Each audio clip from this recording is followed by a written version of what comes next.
material welfare of its citizens, and it must also establish conditions which will promote their moral and spiritual development. The Buddha does not stop with mere generalities.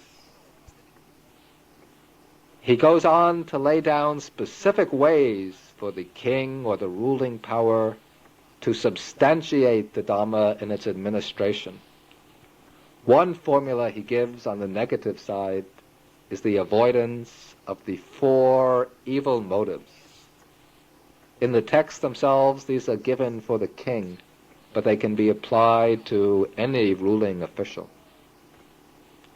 The 4 evil motives that are to be avoided are firstly partiality or favoritism, showing attachment to certain people or ideas.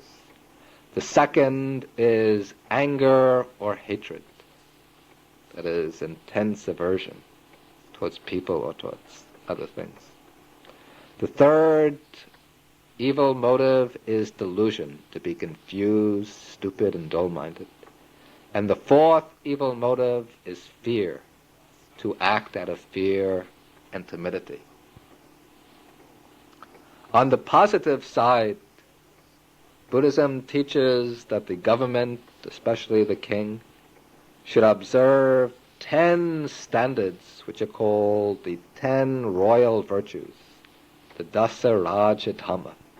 These are often referred to in the Jataka tales, the stories of the Buddha's past lives. First of all, the king should be generous. He should be ready to distribute the wealth of the kingdom to the people, to make sure that everybody is able to acquire the basic necessities of life, so that nobody has to be hungry or be deprived of a dwelling place, clothing, and so on. Secondly, the king or the rulers should be well disciplined in his conduct. He should observe the 5 precepts: not to kill, steal, commit adultery, lie, or drink intoxicants.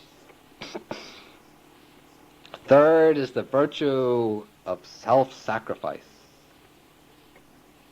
The ruler should be ready to sacrifice himself for the good of the kingdom, ready to give up everything for the benefit of his subjects, even his own life. And the Jataka stories give us an interesting illustration of this virtue. In one story, we meet a monkey king. This is the Bodhisattva, the future Buddha. This monkey king has to look after the welfare of his troop of monkeys, take care of them and rule them. And once, when they were in danger, they have to flee through the forest, and they have to pass over a number of trees. But they reach a certain point where there's a gap or a gulf between one tree and another. And so the monkey king lays down on one tree. He grasps the tree with his feet. Then he leans over and he grasps the tree on the other side with his arms, with his hands. And he makes a bridge out of his body so that all the monkeys could cross over to safety.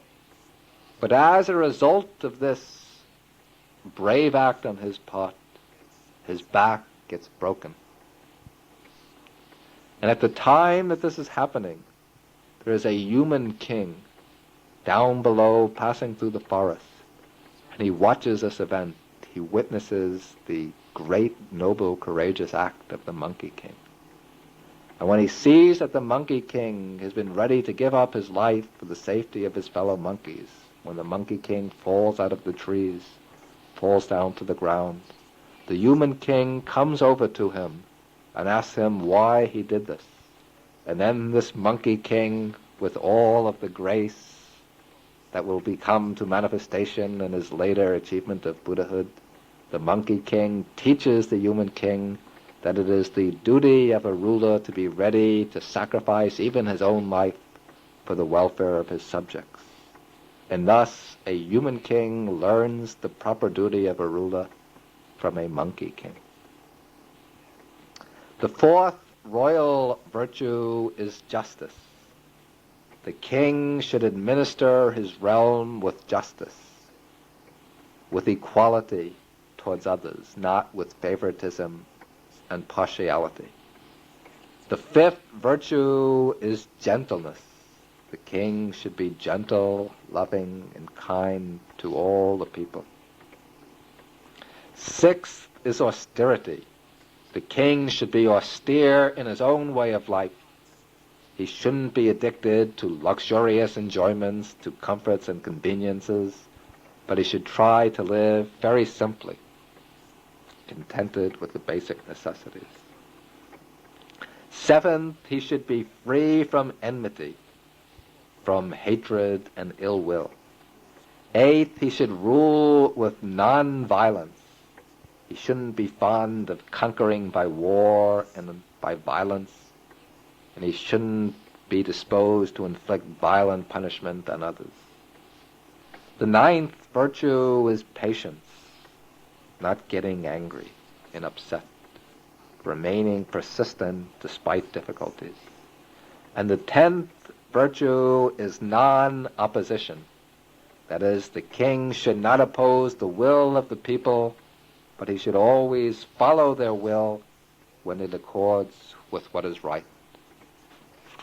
Those are the 10 royal duties of the ruler. The Buddha also gives in the suttas, he mentions four, what are called the 4 bases of popularity.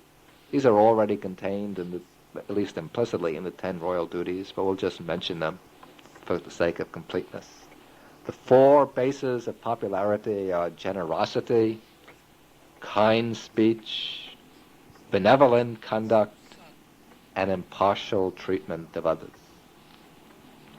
Beyond these, the Buddhist text also mentions some uncodified obligations of the king or government that the ruler should implement in his rule. The government has the duty, firstly, to protect all the inhabitants in the land. And the texts say not only the human beings, but the animals as well. This is very significant that the Buddha teaches that the righteous king protects not only people in all the different social classes, but he also has the obligation to protect the birds and beasts, the animals of the land. And in accordance with this precept, we find that in Buddhist countries such as Sri Lanka and ancient India, perhaps Burma and Thailand also, the great Buddhist kings of the past have built